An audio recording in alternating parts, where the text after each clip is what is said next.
เอ่อน้ำประทัดป้องอันว่าอันในราคา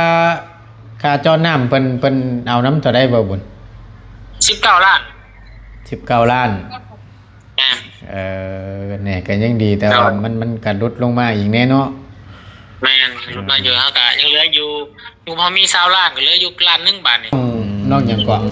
น้องจันบ่นอกจันเออเจ้าอันก็จังซี่ไอ้สิฝากความนำน้องนำอีกเทื่อหนึงเด้อหลังจากที่จอน้ำจอในแล้วทั่วบ่ดีแล้วอันนี้ทางพ่อกับแม่เพิ่นก็ฝากมานำให้อ้ายบอกต่อทางน้องอ่าจอน้ำจอในแล้วเรียบร้อยในการใช้น้ำใช้ซอยก็ให้แบ่งหมู่แบ่งคู่แบ่งบ้านใกล้เฮือนเคียงอยู่แถวเฮือนเจ้าหั่นแหละเด้อหรือว่าใครต้องการน้ำในแล้วก็ให้แบ่งกันใช้นี่เด้อโดยให้ซอยๆกันนั่นแหละหลายยังเพิ่นต้องการน้ำต้องการในหรือว่าเฮ็ดหันเฮ็ดนี่ก็แบ่งกันใช้กันซอยตามที่พ่อกับแม่เพิ่นสั่งมานั่นแหละเด้อก็บ่เฮาอันบ่ให้ขี้ติ้วขี้เหนียวเด้อบ่เอาเด้อตัวนั้นเด้อพอน้องจันก็คิดโอเคพี่น้องเอ้ยเนาะถือว่าโอนไปเป็นที่เรียบร้อย9 ล้านกับ500,000กีบที่งบทางบ่ตูนมีเนาะก็ถือว่าโอนให้กับ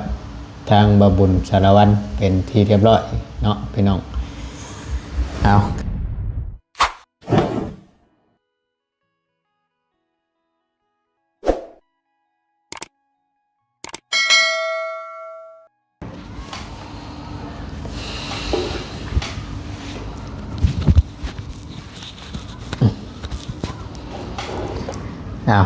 เนาะพี่น้องพบเจอกันกับบตูนในคลิปนี้เด้อพี่น้องเด้อเนาะก็เปิดคลิปมาเนาะหลังจากที่ตั้งบตูนได้เข้าไปอัปเดตบ้านเมตู้อายุ6 ปีล่าสุดเมื่อเช้านี้เนาะพอดีมาเอาซีกับที่ซื้อตะปูไปให้ทางไอ้สร้างเพิ่นพอดีว่ามันยังขาดอยู่นะพี่น้องเนาะประมาณโลนึงว่าสันตะปู10เดี๋ยวประตูสีเขาไปให้ตั้งไอ้สร้างเพิ่นก่อนกำลังเตรียมเฮ็ดบันไดเนาะบันไดทางขึ้นกำลังสิเฮ็ดโค้งแล้วก็สิเทนะพี่น้องแล้วก็สิใส่คันบันไดขึ้นไปเนาะก็ถือว่าอีกบ่ล้นเดี๋ยวก็แล้วพี่น้องเอาพอดีหน้าหนาวพี่น้องเอ้ยเย็นจ่อยอยู่ทางประเทศลาวเนาะอยู่หรือว่าอยู่ทางฝั่งลาวเฮาแต่ว่าพี่น้องเอ้ยบัดอยู่ทางประเทศไทยภาคใต้ของประเทศไทยเนาะผัดน้ำท่วมพี่น้องเอ้ยเห็นแล้วโอ้ไปไต่ดูโต้นพี่น้องเอ้ยพี่น้องชาวไทยนี่ไงใส่พงใส่ไฟไปนะไม่ว่าจังไดใส่พี่น้องพายุเข้าน้ำท่วมตกหนักแห้งเลยดิ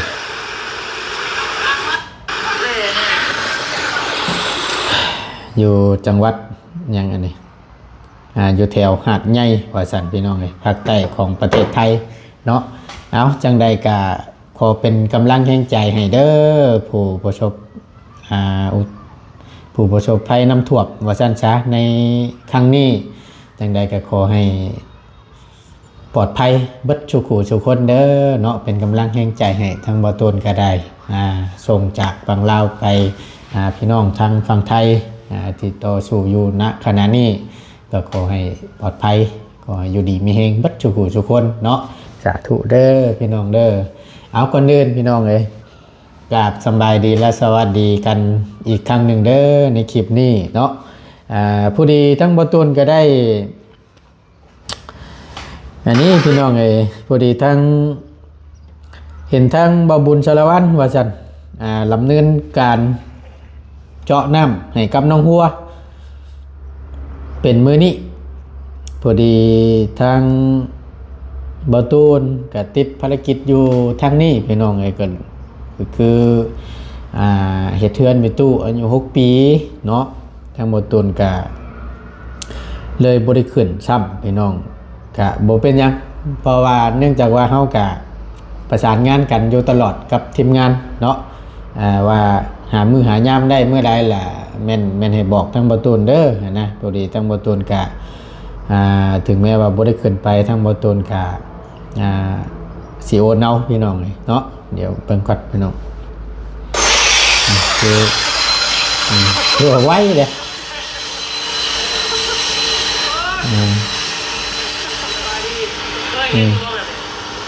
เคยป่ะเอามาแรกเห็นเลยตกใจป่ะตกใจเนาะที่ว่ารถยางเนาะรถเจ้าน้ำยังไม่ใหญ่ใครเนาะแต่ว่าเป็นเครื่องใหญ่พี่น้องคนว่าสามารถรถคันนี้สามารถเจาะได้หอด100 เมตรแต่ว่าเขตที่เขาตัวไปเจาะได้ประมาณ50 เมตรก็หอดแล้ว50 เมตร50 เมตรน้องมัน40 เมตรธรรมดานัดเห็นไหมนะ50 เมตรให้มีให้น้ำรถเลยรอดเลยก็โอเคพี่น้องทั้งบ่ตูนก็ดีอกดีใจกับทั้งครอบครัวของน้องเพิ่นเนาะที่มื้อนี้มาฮอดจอดถึงเป็นที่เรียบร้อยเนาะก็ถือว่า FC เพิ่นก็โอ้ยบ่ตูนเอ้ยว่าซั่นมื้อใดอันสิขึ้นไปจอดน้ำให้ทั้งครอบครัวของน้องหัวว่าซั่นเนาะก็มันหล่นน่ะเด้ว่าซั่นเนาะก็พอดีในช่วงนั้นก็พอดีทั้งบ่ตูนก็ได้ตามทั้งบ่ได้น้ำแน่ก็ได้ขึ้นไปแล้วก็พอดีว่าเพิ่นช่วงนั้นเพิ่นเอาดินไปถมทางว่าซั่นทางเข้าบ้านน้องเพิ่นแต่ว่าเพิ่นบ่ได้เก็บอันนี้บัดรถเจาะน้ำเข้าบ่ได้ว่าซั่นนะและเลยต้องเลยรอนะแล้วมื้อนี้ก็แม่นได้ลงมือทำเนาะหรือว่าได้เจาะน้ำเป็นที่เรียบร้อยเดี๋ยวจังไรทั้งบ่ตูนก็สิได้โทรถามข่าวทั้งบ่บุญสารวัตรก่อนเนื่องจากว่าทั้งบ่ตูนก็ได้ถามไปแล้วเมื่อเช้านี่เห็นว่าเพิ่นเริ่มลงมือเจาะแล้วว่าซั่นแล้วก็บ่ฮู้ว่าเพิ่นสิแล้วหรือบ่หรือว่าทางใดเนาะเดี๋ยวบ่ตูนสิลองโทรถามมันก่อน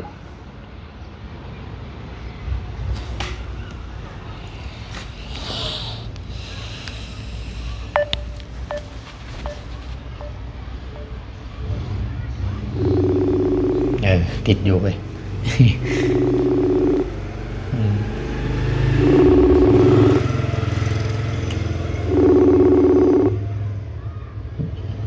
อยู่หันอยู่บ่ได้เนาะ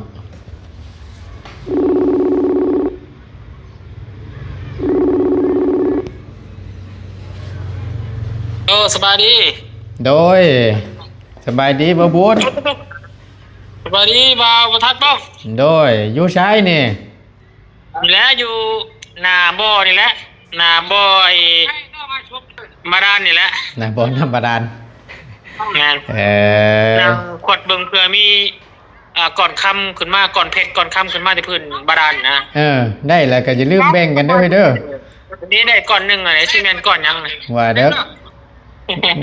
เนาะว่าแล้วก็แบ่งกันได้ด้วยอันว่าแล้วยังแต่ใส่อันนี้ประธานเอ้ยแล้วแต่ใส่ได้เพิ่นยังไปซื้อได้มาให้อยู่ป้าคือไวเตยแม่เรียบร้อยล่ะจักชั่วโมงน่ะเพิ่นนั่นดำเนินการเจาะน้ำเพื่อนน้องเพิ่นดำเนินการแต่9 โมง9 โมงเช้า10 11 12บ่าย1 5 ชั่วโมง5 ชั่วโมงแล้วเรียบร้อยความลึกเพิ่นเท่าใดน่ะบ่บุญ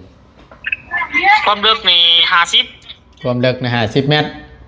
แม่นน่าจะ50แหละเพราะว่าข่อยถามมาตอนนั้นได้40ปลายแหละข่อยออกข้างนอกนี่แหละตอนนี้ทั้งสายจอเพิ่นบ่อยู่เพิ่นออกไปซื้อได้อยู่นะประมาณ50แบบนี้ว่าเนาะก็ถือว่าไวอยู่ได้เนาะเนาะชมเครื่องใหญ่อยู่เนาะกันเตือนแต่เพิ่นใส่ท่อยังกันเตือนในครั้งนี้ใส่อยู่บ่กันเตือนแม่นใส่ตามหน้าดินเลยแล้วประมาณ10 หรือ20ท่อ10 หรือ20 เมตรนะกันเตือนครับคนเยอะมากๆก็ดีคือกันให้ใส่อันหลายๆเนี่ยมันจังนั้นเนี่ยแม่นใส่หลายๆมันจังป้องกันหั่นแหละว่าซั่นซะโดยแม่นแหละ ประกันมันเจือนแล้วก็รับผิดชอบรับประกันในยุคนกันนะ แต่มีปัญหาอย่างไรแม่นปัญหาประกันให้อยู่เนาะแม่นที่ว่าเอาใส่บริการเจ้านี่ถือว่าโชคดีอยู่เพิ่นประสบการณ์เพิ่นนี่เดินสายทั่วประเทศลาวแหละโอ้ข้างแน่นี่เชียงขวางสยามบุรีคือนอดเชียงควงโพเชียงขวางบุรีคำไซทว่าสีแพงภาคใต้ก็แม่นเบิ่เลยตัวบ่ธรรมดาได้ขนาดมันมาตามโครงการนะเฮาก็บ่ได้จังหวะพอดีเลยนะเอาจังหวะถือโอกาสซะแม่นถือโอกาสพอดีได้ได้ดีอยู่โอเคอยู่นะใครอยู่สั่นบ่แม่นเจ้าอันที่ว่าเจ้าอันจองไว้ตอนนั้นบ่แม่นบ่เฮ้ยบ่แม่นตัวนั้นยังบ่ได้ซ่อมจักยังบ่ได้อยู่ได้เนาะก็ได้เจ้าใหม่ได้เจ้าใหม่ติดแต่ว่าทั้งแม่ค้าอารมณ์ดีหรือแม่เจนายเพิ่นติดต่อให้หั่นนะ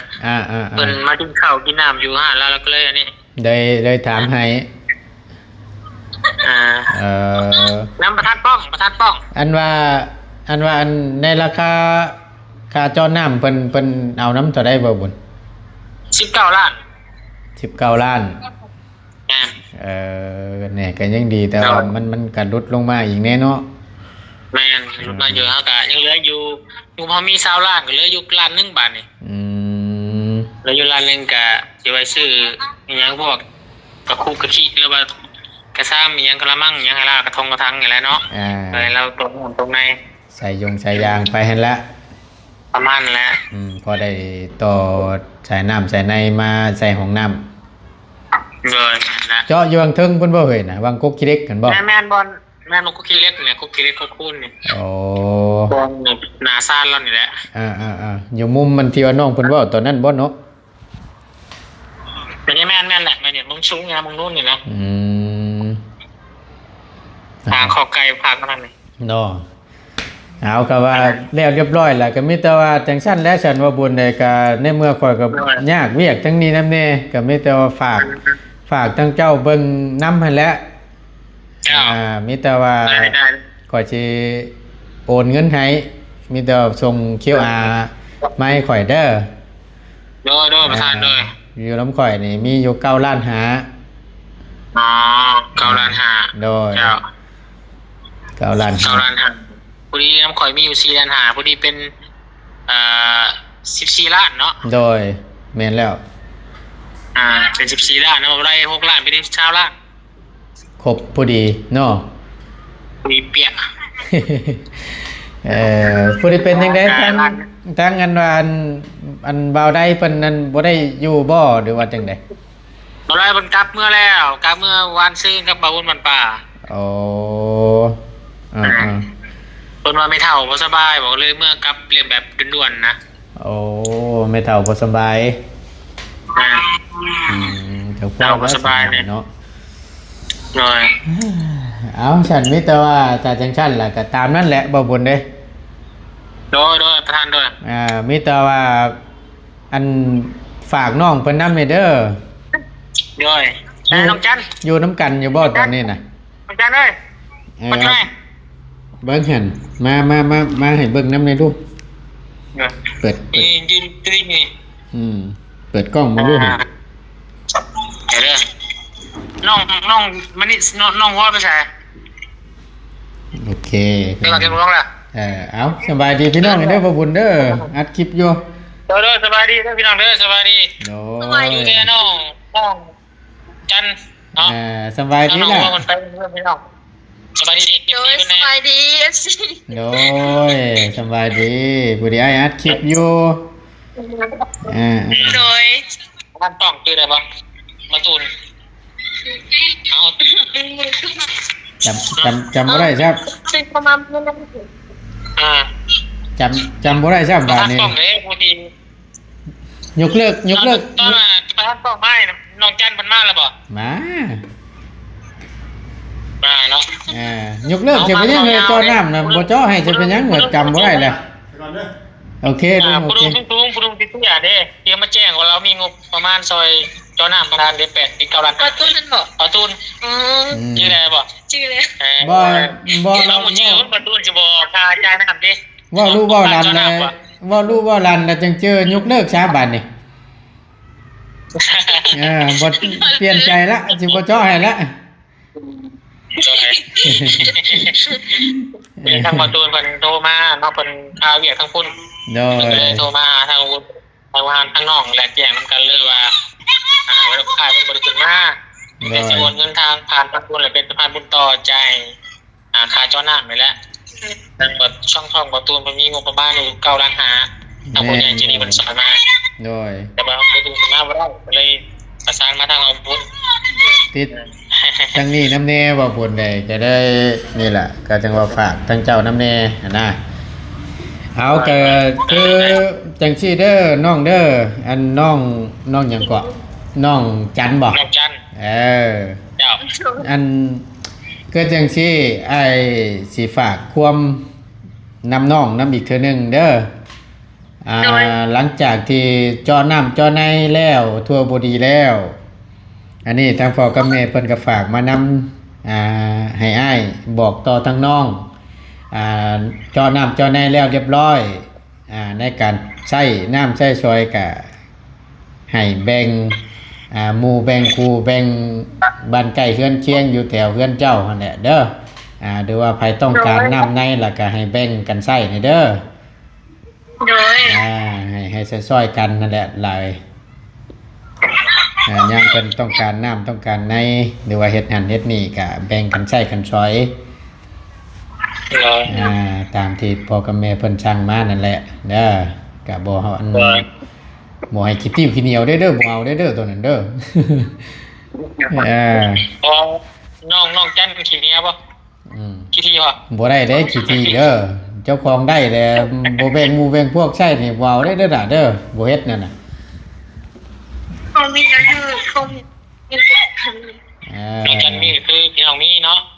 แม่นก็นี่แหละก็ดีใจนํเด้อที่มีนี่มาฮอดจอดถึง เขาก็ไม่ขอเขา แม่นละ เอาฉันมีแต่ว่าอันจังซี่มีแต่เดี๋ยวค่อยสิโอนเงินให้เจ้าเด้อบ่บุญเด้อมีแต่ฝากเป็นสะพานบุญต่อให้ทั้งพ่อกับแม่เราอีกครั้งหนึงเด้อ โดประตู รบกวนนี่เด้อพอดีทั้งบ่ต้น จ้าบ่เป็นหยังเนาะสาธุอนุโมทนานำพ่อกับแม่เพิ่นเด้อ โดย เนาะจะให้ทางน้องจันแล้วฝากผ่านไปทางนี่ก็ได้เนาะฝากขอบคุณขอบใจทางพ่อกับแม่เพิ่นไปนอกทาง เอาก็มีแต่ว่าถ้าจังซั่นเด้อยันว่าน้องเพิ่นอันนั้นเดี๋ยวสิส่งอันนี้ให้เดี๋ยวยันว่ายันว่าน้องเพิ่นบ่จำบ่ได้นี่เด้อบ่บุญเด้อขอส่งไปให้แล้วเป็นชื่อทั้งพ่อกับแม่เพิ่นทั้งครอบครัวของเพิ่นนั่นแหละแล้วก็มีทั้งน้องฮักเพิ่นนำที่ร่วมช่วยบริจาคมาในครั้งนี้เด้อให้น้องเพิ่นอวยพรโดยใช้ว่าผ่านนี่ก็ได้เอานี่แหละรายชื่อส่งไป รายชื่อผู้ที่มีส่วนร่วมน้ำเนาะ แม่นที่ร่วมสมทบจอน้ำให้น้องเพิ่นในครั้งนี้แหละพอพอดบ่พอพอดเนาะ ตามโดยตามที่เราอันได้ร่วมกับข่อยแล้วนั่นชื่อพ่อนี่แหละทั้งพ่อแล้วน่ะชื่อพ่อ ชื่อพรบ่ พ่อ พ่อ แม่น พ่อเนาะ โดย จะเป็นในแต่ว่าสำเนียงทางต่างประเทศเนาะ โดยแล้วก็ พ่อเริ่มสี แม่น ชมพู แม่น เมลี่แจมสีชมพูเนาะ เป็นนามสกุลเพิ่นโดย แล้วก็3คำพูดเนาะ แม่น ป้องสมุดแล้วก็อาวุธเนาะ โดย สติ๊บ โดย แก้วตาแล้วก็สีวิไล โดย นั่งเข้มสุมุมท่าเนาะ โด สุ ย มุมท่า แม่นบ่บุญนั่นแหละทั้ง8ท่านที่เพิ่นได้ร่วมกันช่วยจอน้ำในครั้งนี้ก็มีแต่อยากให้ทั้งน้องเพิ่น จะมีแต่กันทั้งหมดแล้ว ขอบคุณทางครอบครัวของทั้งพ่อกับแม่เพิ่นเด้อ ไปพรเป็นอนุโมทนาเนาะ ขอให้พวกพ่อแม่ขอให้สุขภาพแข็งแรงดูขอให้อยู่ดีมีทั้งครอบครัวแล้วก็ ไปใส่มาใส่กับพ่อให้ตลอดปลอดภัยในเด้อปรารถนาสิ่งใดก็ให้ได้สิ่งนั้นนะคะให้เฮ็ดธุรกิจหยังก็ให้เจริญรุ่งเรืองเด้อฉัน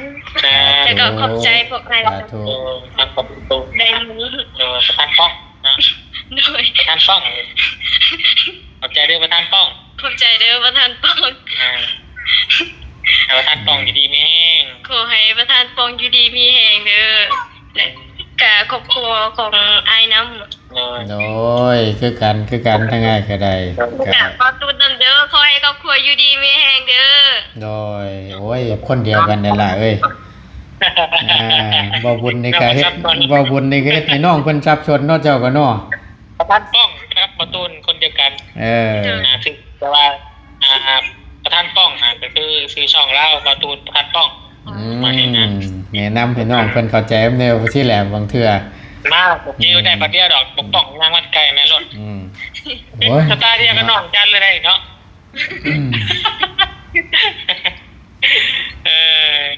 เอาพี่น้องเจ๊กับจริงจับกันไว้แล้วเนาะ โดยเมื่อนพ่อกลางทางได้เฮ็ดบ่จักกันนี่บ่ได้เด้อดึกกี่ตุ่มใช่ได้ เอาดีใจนำเด้อน้องเด้อที่ได้น้ำได้ในเด้อได้ใส่ได้ซอย เลย โอเค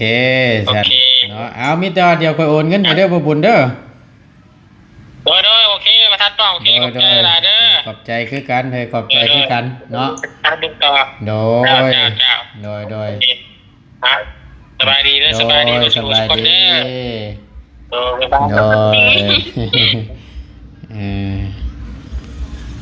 เอาเราพี่น้องก็ถือว่าทางบตุนก็สิผ่านทั้งบาบุญสารวัตรต่ออีกรอบนึงพอดีทั้งบตุนก็บ่ได้ขึ้นด้วยตัวเองเนาะ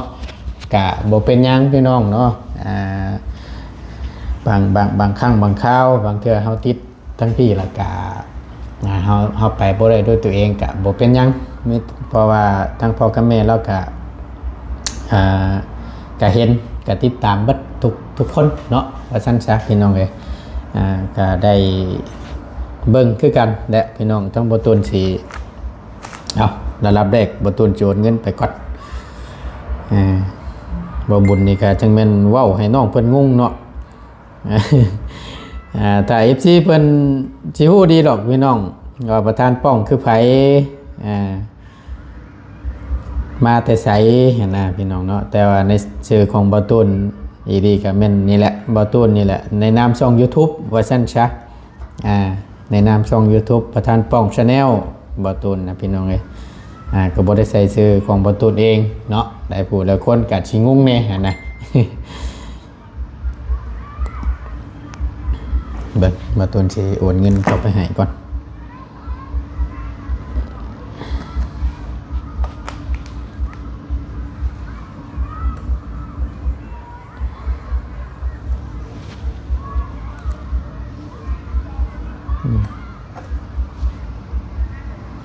โอเค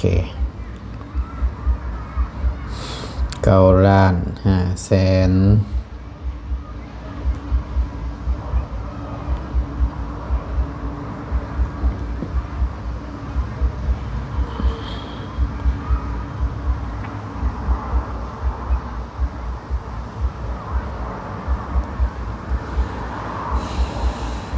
โอเคพี่น้องเอ้ยเนาะถือว่า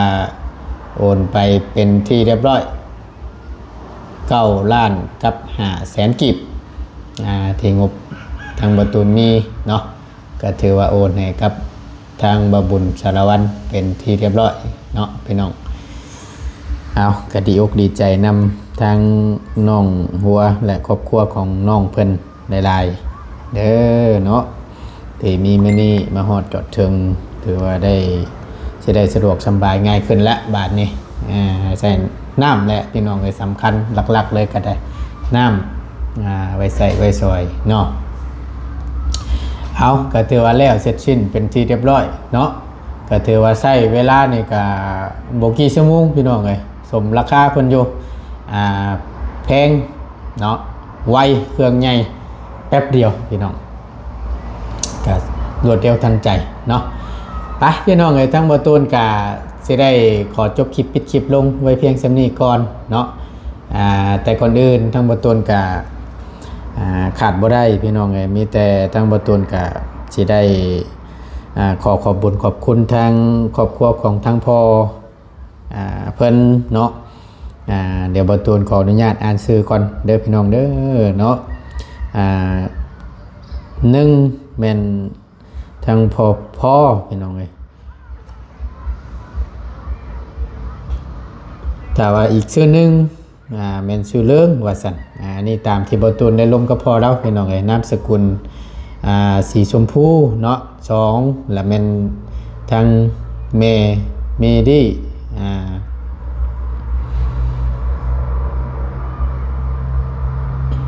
เมลี่เจมเนาะ